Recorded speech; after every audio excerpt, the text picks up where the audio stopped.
My name's Toby, aka Work in Progress, and this is me reading romance books for the first time.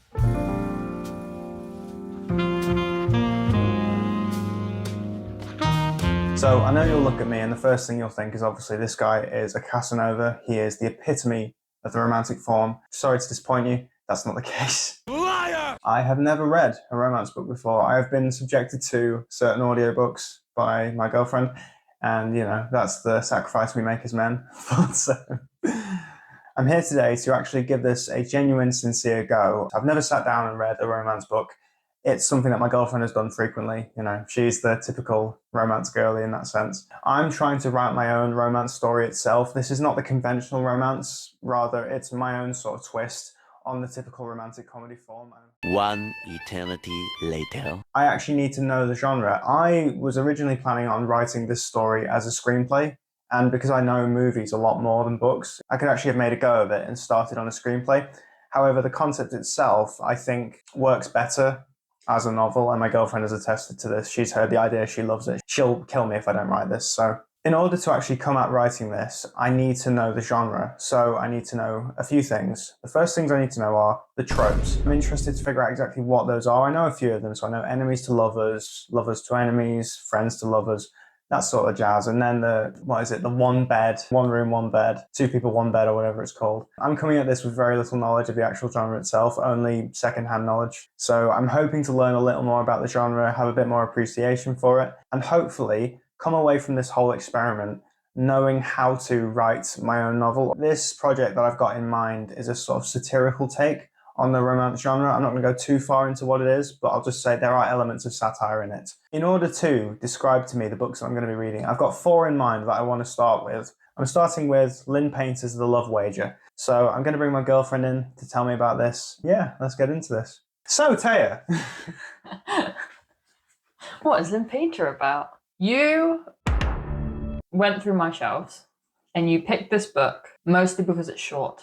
Because it's short. I know Lynn Painter, I've heard of her somewhat. This book is Lynn Painter's second adult rom-com romance. Her first one was Mr. Wrong Number, which I haven't read. It follows the trend that a lot of romance books do, where there's a first romance book and then the author will write a second companion book, which is based on the best friend or the sister or the brother. Well, not the brother normally, but it will be within the same world. This book is set around 2 main characters who make a bet on who will be able to find love first, because they're both on dating apps.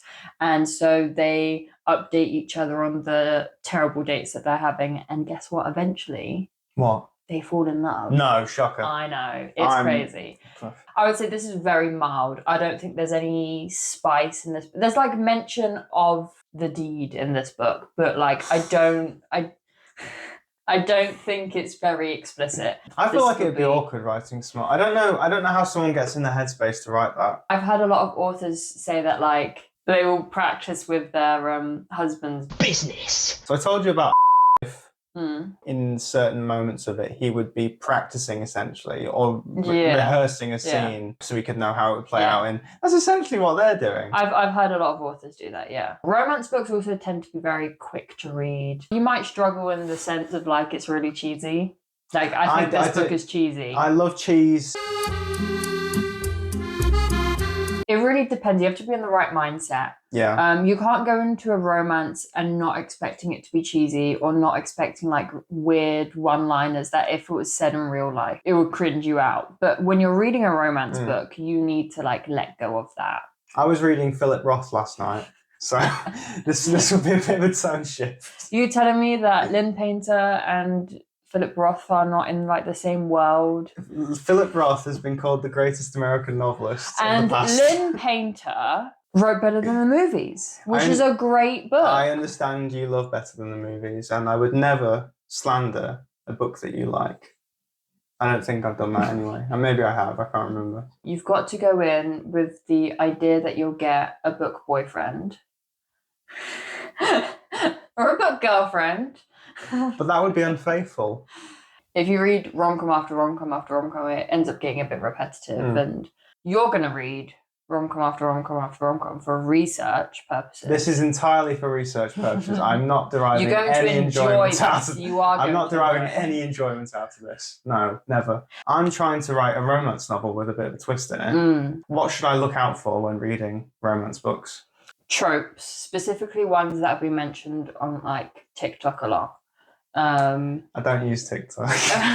So there's like the enemies to lovers, the friends to lovers, the second chance romance, how they've met or like their relationship, how it starts and how do they get to the lover part.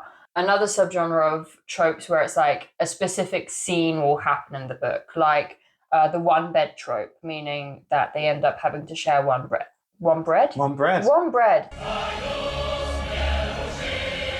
They end up having to share one bed. There's also the miscommunication trope, which I don't like. And Sally Rooney fans around the world. The interesting thing is I'll be able to relive this through you because I don't remember much about it. And also I'll be able to get your reaction to it. Because the thing is, when I read this book, I was in the mindset of I wanted a romance. So I didn't find it cheesy. Well, I found it cheesy, but I didn't cringe at the cheese or I didn't laugh at it. I'm sure I'll give it a go and I'll try and finish it and we'll see how this goes.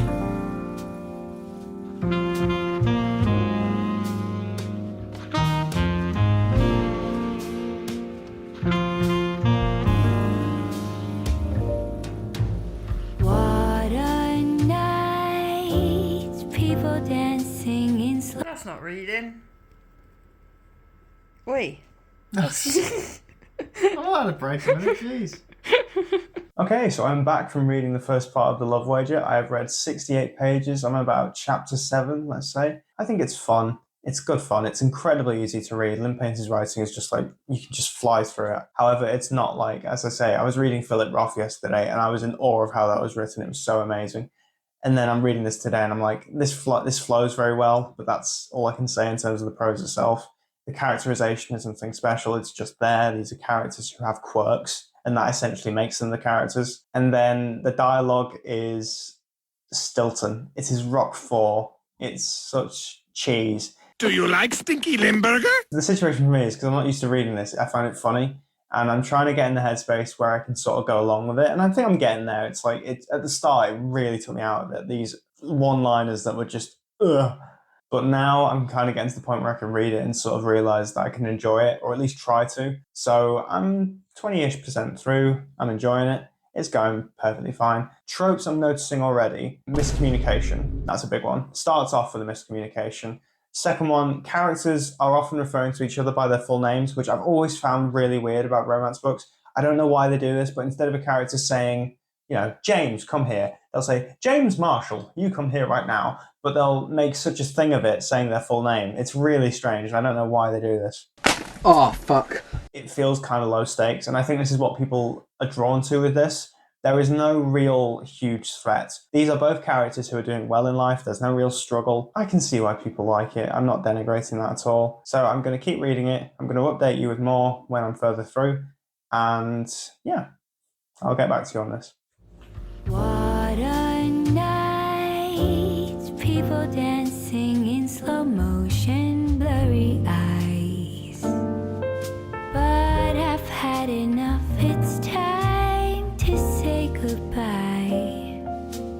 3 a.m. as I'm walking home with a smile. I'm a little over halfway through Lynn Painter's The Love Wager. The story is essentially based on the premise that these two people are making a bet with each other as to who will find love first, and that's the core conflict of this. However, the stakes are still fucking raw! So there's no real threat to the situation. And the thing is, I don't love what the characters do in this book. The character of Jack in particular does some really petty, shitty behaviour that compromises Allie's previous relationship. It's just not right. Characters act in a way that is not suited to their age. I think not only do they not act that way, they don't talk that way. The characters sort of speak like teenagers or like very young adults at that. They don't speak the age that they're supposed to be. It's kind of jarring, to be honest. I figure I should probably give a more clear depiction as to what exactly it is I'm trying to do with my own project. So I'm wanting to write a novel. It's leaning more into the sort of romantic comedy side of things, but I'm very influenced by directors like David Lynch and Leos Carax, who made some fantastic films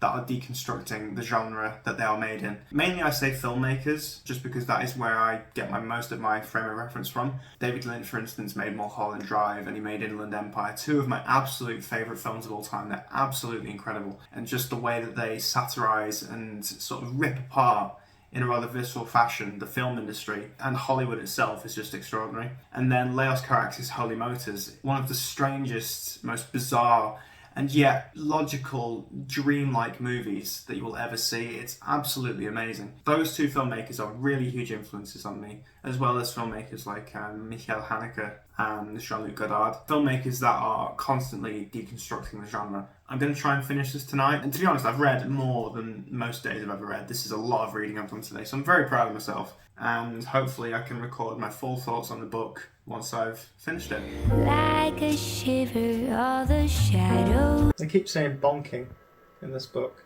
Bonking. Bonking. What are they, like- 5? Do you not call it bonking? It's coitus. That's what you call it. That's the medical term. Fade away. All your streets are empty lights begin to sway. 4 a.m. as I think. That last line was horrible. Good morning. That was a colossal reading session last night. It wasn't too bad. These books are very much a situation of shut your brain off and just enjoy it. The romance of it, you lose yourself in it somewhat, and it's quite nice just to escape from the real world for a bit. Personally, I don't love this style, almost too contemporary where it becomes obnoxious. It's forcing the sort of modernism down your throat, which does my head in. The language used is really strange because it's a combination of trying to be very modern and at the same time people speaking like they're in their 50s, so the use of the word untoward is so strange. And this happens throughout the book where characters speak in a way that they wouldn't for their age. So I may say words like that, but I'm weird, so these people should be normal. I was keeping a note of tropes going throughout just so I could figure out exactly what it is I need to do in my project to effectively satirize it. Characters call each other by their first names and second names a lot. Nicknames are constant, and it's just amping up these stereotypes of romance to a nauseating degree in some cases. In a way, this book has met my expectations as to what I'd expect from a romantic Huffy. It's nicely written in some regards. It's got some decent passages. Some of the chemistry is quite nice.